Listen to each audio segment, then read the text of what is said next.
du lépp luñ la woon baluñu la misaal nga daa di koy gëm del dégloo lu weesu déedéet. jërë ngeen jëf mbokk yi dal leen ak jàmm ci seen canal Italiano wolof bànneex ak mbégte la ñuy àndal saa su nekk di seq ak yéen jotaay yu am solo yi tey ñu indi leen histoire 2 juin 1946 bésub tey bi ku ne xam na ne ci Italie gépp fête la nekk Festa della Repubblica dañoo ñëw tey ngir expliquer leen fête boobu nan la demee kon ñu commencé. 2 giugno 1946 nasce la Repubblica Italiana. Dopo la fine della Seconda Guerra Mondiale, l'Italia volta pagina. Il referendum istituzionale, indetto per stabilire la forma dello Stato, vede la vittoria dei repubblicani con il 54,3% dei voti contro il 47,7% dei monarchici. ginnaaw bi nga xamante ne deuxième guerre mondiale jàll na deuxième guerre mondiale mi ngi doxoon ci atum 1939 ba atum 1945 ma def ab taxaw seetlu di sargal tirailleurs sénégalais yi nga xamante ne ñoo bàyyi woon seeni njaboot won seen réew ginnaaw ñëw ci réewu tugal yi ñëw ci réewu nasaraan yi ngir may leen seen indépendance dama naan réewu tugal yi buñ demee ba am indépendance bu ñu demee ba am liberté bu ñuy sant war nañ cee boole tirailleurs sénégalais yi nga xamante ne ñoo tuur seen deret ngir ñooñu ñu mën a am indépendance loolu ab parenthèse la boo xamante ne dama ko def ci atum 1946 ci lañ woo italien yu jigéen yi ak italien yu góor yi ngir ñu voter pour la première fois de l'histoire de l'Italie parce que lu jiitu woon loolu góor ñi kese ñoo amoon sañ-sañ di voter mais jigéen ñi amuñu woon sañ-sañ pour voter mais le 2 juin 1946 jigéen ñi am nañ sañ-sañ ngir mën a voter c'est-à-dire ngir mën a dugg ci mbañ gàcce yi tànn ki nga xamante ne moo leen doy ngir ñu jiital ko mu jiite seenum réew. élection yooyu nag moom la ñuy tuddee référendum benn élection la boo xamante ne dañ la naan da ngay voter par si wala nga voter par non si bi ak non bi ñaar yi la woon. monarchia c'est-à-dire buur bi nga xamante ne moo fi nekkoon ngeen voter ko pour mu continuer di fi def wala ngeen voter républica maanaam beneen xeetu nguur goo xamante ne dooleeg nguur gi dafay nekk ci loxob askan wi te ki koy jiite moom la ñuy tudde président bi nga xamante ne voté loon nañ leen ñu dem ca mbañ gàcce ya voté résultat yi mooy lii ni ñu trouvé ñi nga xamante ne ñoo d'accord ci républicain bi ñi ngi tolloon ci doodi ci millions yi maanaam fukki millions italien ak ñaar ñoo d'accord ngir républicain juddu mu tolloog 54,3%. ñi nga xamante ne ñoo d'accordoon ci monarchia maanaam buur bi ngir mu des fi ñi ngi tolloon ci 45,7%. maanaam 45,7% ñoo d'accord ci monarchie. Mercoledì 5 giugno. Dopo ore di perplessità, i primi risultati del referendum cominciano a comparire nelle edizioni straordinarie. L'Italia è Repubblica. Viminale, ore 18:30. I corrispondenti dei giornali di tutto il mondo sono raccolti intorno al tavolo donde il ministro Romita diffonde per radio l'annunzio semiufficiale.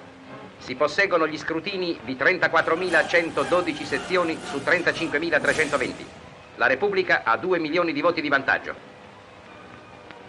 ku ne xam na ne 54,3% moo ëpp fuuf 45,7%. nii la Repubblica italienne juddoo nii la monarchie bi daanoo buur bi nga xamante ne moo fi nekkoon maanaam moo doon jiite mi ngi tuddoon Umberto II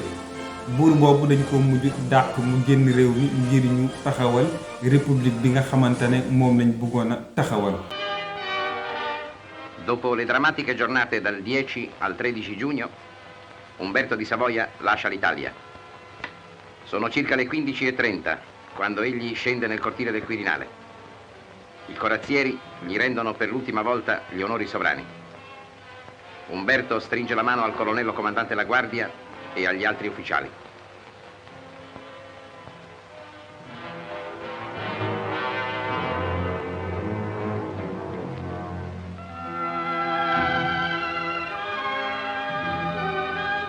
Terminati i saluti, l'ex re con un corteo di 3 macchine lascia il palazzo che dal 1870 era la Reggia d'Italia.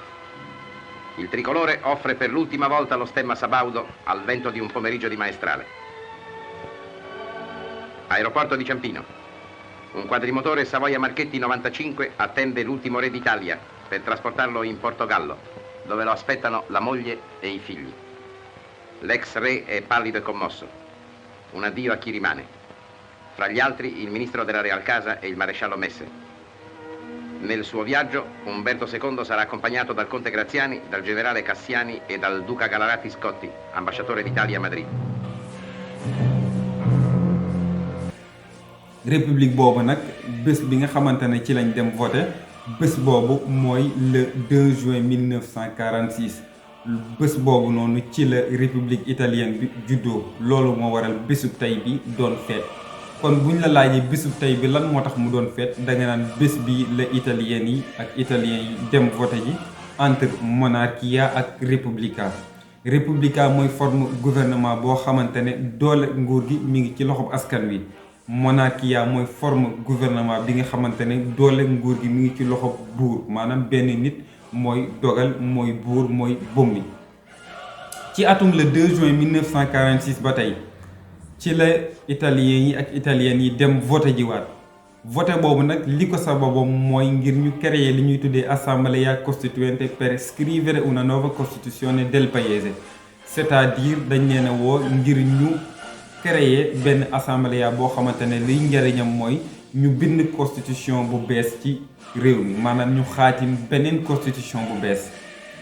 ci ñi nga xamante ne ñoom lañ fal ñi ngi tolloon ci 556 deputati